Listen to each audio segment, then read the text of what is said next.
Okay, thanks so much to the organizers for inviting me.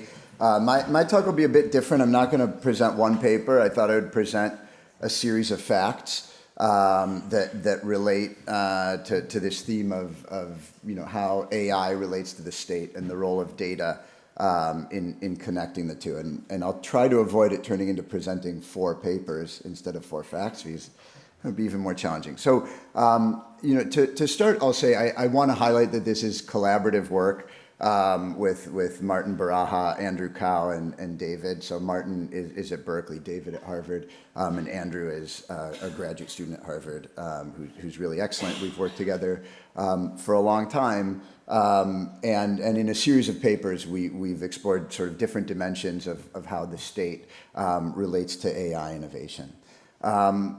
Sort of fact one is that the state is a crucial sort of provider of the key input into AI, and we can think about it as compute as another key input, but data, training data as a key input, as emphasized by Philippe. In this case, government data. So the starting point for this paper, in a sense, is thinking about the state as an entity, as an organization historically. I'll mention this in the conclusion as well, but James Scott, the anthropologist, has this line of the state's essentially first priority is to make its society legible. The state has always been a collector of information about its polity, and up to today, states have collected massive amounts of data. And in certain domains, states remain the key possessors of data. Philippe again mentioned healthcare data in France. In the UK as well, healthcare data is primarily held by the state. Oftentimes surveillance streams, video streams, and historically until recent years, satellite streams of images of space have primarily been held by the state. And so the question that we ask is, does this government this government data potentially play a role in driving commercial AI innovation? So in a sense, it's one thing for the government to collect data, let's say provide that data to private firms in the context of contracting with those firms. Those firms then might produce software and innovation oriented toward the government. That's perhaps a path of innovation that's straightforward to understand. There's another possibility, though, which is that the state as a collector of data and then provider of data to private firms, again, potentially through contracting and other relationships, the state may actually drive innovation more generally, pushing out the technological frontier in commercial applications, not only government applications. And the reason that it very well might is that government data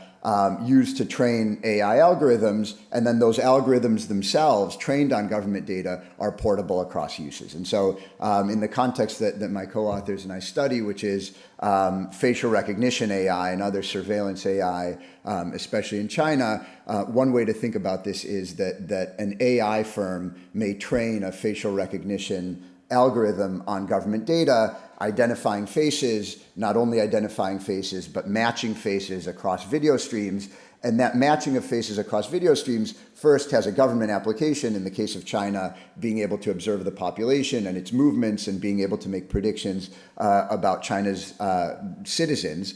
But then that trained algorithm used initially for a government application can be taken into commercial space as well and further developed in order to identify, for example, shoppers in different types of commercial applications where, let's say, a retailer might want to track shoppers through the store and offer them different deals, highlight different products, and so on. And so that portability from a government application to a commercial application is one that seems plausible.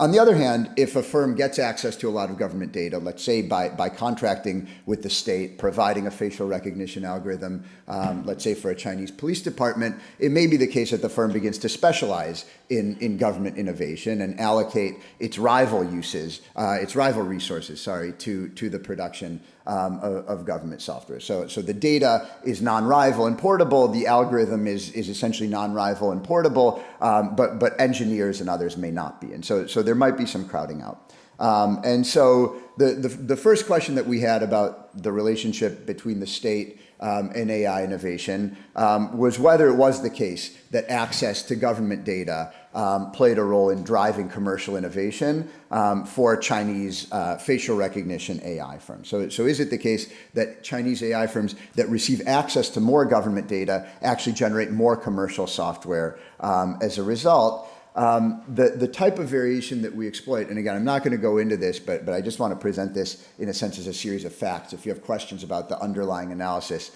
please feel free to ask in the question session.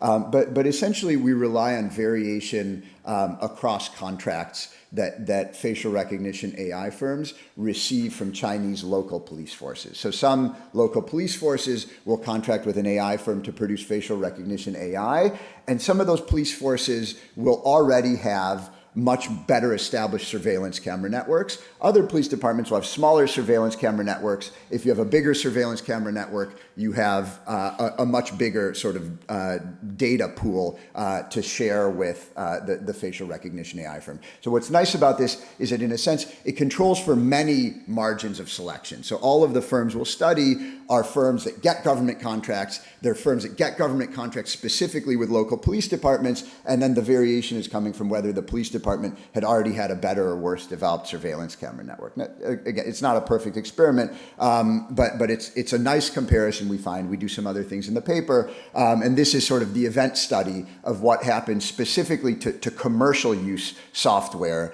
among firms that receive a quote data richer contract at time zero. And what you can see is that prior to receipt of this data richer contract, compared to other firms that receive a data poorer contract, we don't see much in the way of pre-trends by, so these are semi-years on the x-axis. By 1 to 2 to 3 years following contract, we see a couple extra software products registered with the Chinese government, sort of a 20% increase in commercial software production. These firms also produce more government-oriented software as well. So sort of that's fact one.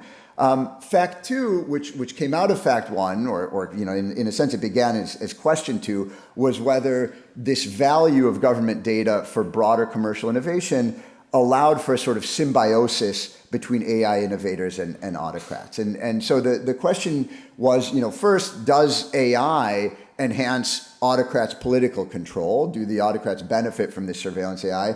And then, does the autocracy benefit AI? And the starting point in general was, the coercive power of the state, which is, so if we think about the state as having sort of two key, characteristics historically, one is that it's a data collector and a monitor of its population. The other is it has coercive power. The autocrat's coercive power typically is seen as a bad thing for innovation. It's a threat to innovators, threats of expropriation, but it's also the case that autocrats, if they value AI for purposes of political control, will issue contracts, and these politically motivated contracts may stimulate AI innovation. And so we ask whether this is the case. Again, I'm not going to go into the paper in detail, but in a series of empirical steps, we indeed find evidence of the sort of building blocks for symbiosis. So first, when Chinese localities experience quote exogenous political unrest,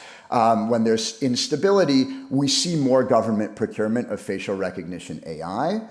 The next question is whether that procurement of facial recognition AI in some ways mitigates political unrest and instability. Now, we can't just move the government procurement from the left-hand side of the regression to the right-hand side and the right-hand side to the left-hand side. That we clearly have an endogeneity problem when we study instability causing procurement and then thinking about procurement affecting instability. So in a second step, we ask whether plausibly exogenous drivers of instability in a given period have heterogeneous effects depending on past procurement of AI. So in particular, there are some weather shocks that are sort of favorable for instability in China, and we ask whether those like sort of political instability weather shocks have different effects depending on the lag, the previous procurement of facial recognition AI, and we find indeed that past procurement of facial recognition AI in a way buffers the impact of these weather shocks. So past procurement of AI seems to very much be a response to instability. It also seems to mitigate future instability.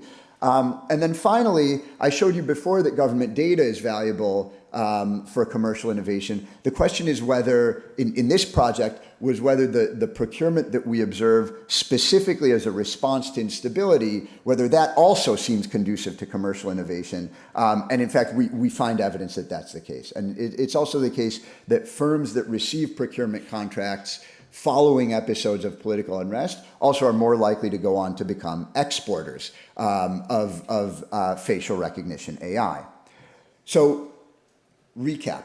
Government data, valuable for firms and their commercial innovation. In the context of China's autocracy, there's a political motivation to the procurement of AI, specifically purposes of political control, and that politically motivated procurement of AI actually feeds into subsequent commercial innovation, and that begged the question of whether the Chinese political economy, in a sense, produced a home market effect, a source of comparative advantage for exports of Chinese facial recognition AI, or more broadly, surveillance AI.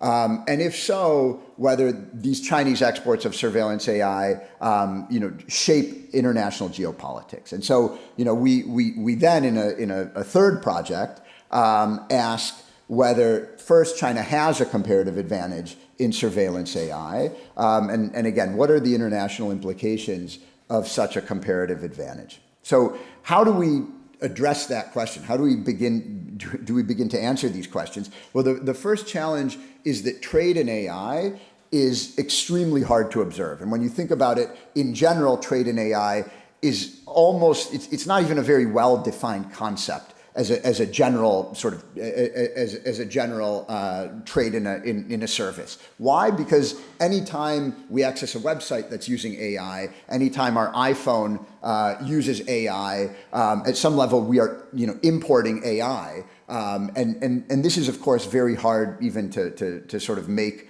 empirically tractable. So what we do to make it a bit more empirically tractable is to focus on deals in surveillance AI technology that are bundles of surveillance AI technology that sometimes go under the heading, when they're big enough, of like smart city infrastructure projects. I don't know how many of you have come across this concept, but smart city projects are now being announced by the biggest American companies. So Microsoft has announced smart city deals with the Kuwaiti government, for example. This is something that we highlight in our work, and many Chinese companies as well are involved in large-scale infrastructure projects that are easier to observe. They're easier to observe because they're large, because they're often linked to a set of firms that specifically are focused on facial recognition AI. So cameras and visual AI often play a key role. They're often big projects involving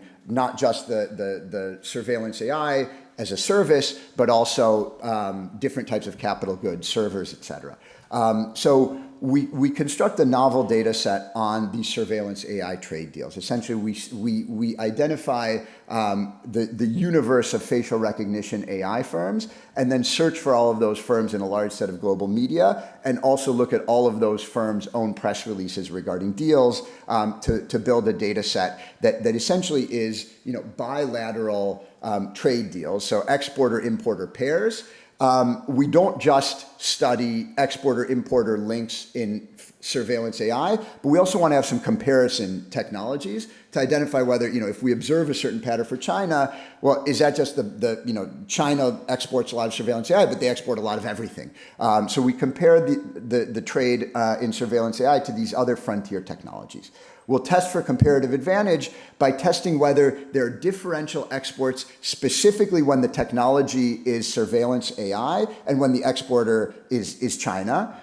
And then we're going to look for a political bias in the exports of surveillance AI. And the way we'll do that is we'll ask whether we see more trade links between two countries, specifically looking exporter by exporter. When we study China's exports, do we see more links with other countries, specifically when the importer is a weak democracy or autocracy, and specifically when the technology is surveillance AI as compared with these other frontier technologies.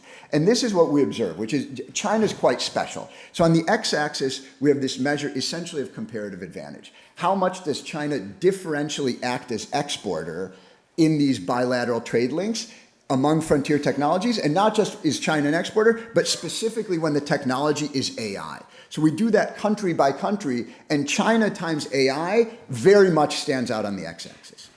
Now, we can then look exporter by exporter at the biases in the exports of surveillance AI, depending on the importer being an autocracy or weak democracy, and whether the technology is surveillance AI compared to other frontier technologies. Again, China vertically stands out, where the other bad actor, interestingly, for these times, is Israel. But China stands out as an exporter of surveillance AI that has a comparative advantage, and its exports are specifically going to weak autocracies weak democracies and autocracies. That suggests a sort of political implication, potentially, of these smart city deals. Like, to be clear, smart city deals aren't always going to be bad. They can enhance governance. They can help weak states get better capacity by substituting for a weak bureaucracy or weak infrastructure technology. This can be a wonderful thing, but it can also be used in politically repressive ways. One hint at that is by examining when weak democracies and autocracies import Chinese surveillance AI. We essentially run an event study looking at the timing of imports of Chinese surveillance AI around episodes of unrest, similar to our previous paper, but now at the importing country level. When the importing country experiences unrest, we see a jump specifically in that year's imports of Chinese surveillance AI, suggesting a political motivation. The last thing, and this is a really ongoing work in progress project with Martin Baraha, is looking at the role of the state as a shaper of property rights over inputs, specifically in the AI space. So in contrast to most innovation considers a new transformation of existing inputs. For example, transforming existing inputs into an intermediate good in the wonderful work of Philippe. But we identify a class of innovations that we call straw into gold innovation. And this type of innovation essentially creates a new input from something that was previously a resource that was overlooked or unknown or perhaps unreachable. So what do we mean? And we have examples of this across history, but in the case of recent AI, we have some prototypical examples. So the type of data that goes into what Google and Meta do to make money, digital marketing, was before people like Sheryl Sandberg understood how to use it, considered what Shoshana Zuboff calls data exhaust. Everything we did online was just data exhaust. It was just content online that Facebook didn't know how to monetize. But Sheryl Sandberg helped them understand that this is an input into a new technology, which is digital marketing. That straw of all of the stuff that we do online, and increasingly all of the stuff that we do in our day-to-day lives, is being turned into predictive gold. All of the content of the web was previously just online material. Everything that we say, everything that we type, all of our papers, to the extent it was protected by copyright, it was available under fair use, but essentially it was all there, and ChatGPT or OpenAI used it as a novel input into trading LLMs. So why is this different? It's different because existing inputs have well-defined property rights. So if you're an innovator and you want to develop your innovation, you contract with counterparties to access the inputs, whether they're capital or land or labor. But straw into gold innovation are in a very different institutional context. Almost by definition, If there's a novel input that wasn't previously recognized and traded, there will be poor property rights, poorly defined property rights. There won't be existing markets. And so what that means is that innovators can move in to appropriate these inputs, these initially resources that are unrecognized, and access these resources and extract rents from them. Now, because they're physical resources, it's often the case that there are counterparties that will contest them. And those counterparties may be the state, which might be a sort of residual owner of many resources, or other stakeholders. In some cases, there can be contracting, but oftentimes there is conflict. That conflict is essentially a gamble for innovators. Innovators can try to appropriate these extraordinary rents from the input, as opposed to the usual source of rents, which is monopoly over outputs, but the state will play a key role in determining the outcome of this sort of gamble. So what does it look like? Well, Meta moved in, used our data, sold it to all sorts of different buyers, and there was conflict. That conflict resulted in a settlement, which was essentially a slap on the wrist for Meta, and they continued to use our data to make money. There was conflict, there is ongoing conflict over the use of the New York Times data by OpenAI, for example. This conflict, again, will be resolved by the state, and that suggests a political economy of the definition of property rights. So to conclude, historically, the state made society legible. It observed, it monitored, it documented, and the state continues to do that. The state had a monopoly of coercive power, and that coercive power of the state remains highly relevant, whether it's China's version of coercive power or the state's coercive power legally to shape property rights today. Both of these feed into AI innovation and also can be strengthened by it. These characteristics of the state imply new roles for the state in the age of AI. One is that as the state governs, it can engage in innovation policy. For example, the case of the NHS. By providing health services, the state collects data. The state, could share those data to produce further innovation. Liberal democracies also need to think about competing with autocracies that are using their coercive power. I don't think we need to race to the bottom. I'll leave it at that. But we do need to think about the spread of this surveillance state model around the world. I don't think we should decouple from China, but we need to think about the role of coercive states and the relationship between coercive states and AI. And then finally, this role of the state as a definer of property rights, not a protector of established property rights, but a definer of new property rights that will shape the incentives for innovation. I think the correct balance between encouraging this type of gamble and encouraging these rents versus trying to balance stakeholder interests is going to be difficult and important in the years ahead. Thank you.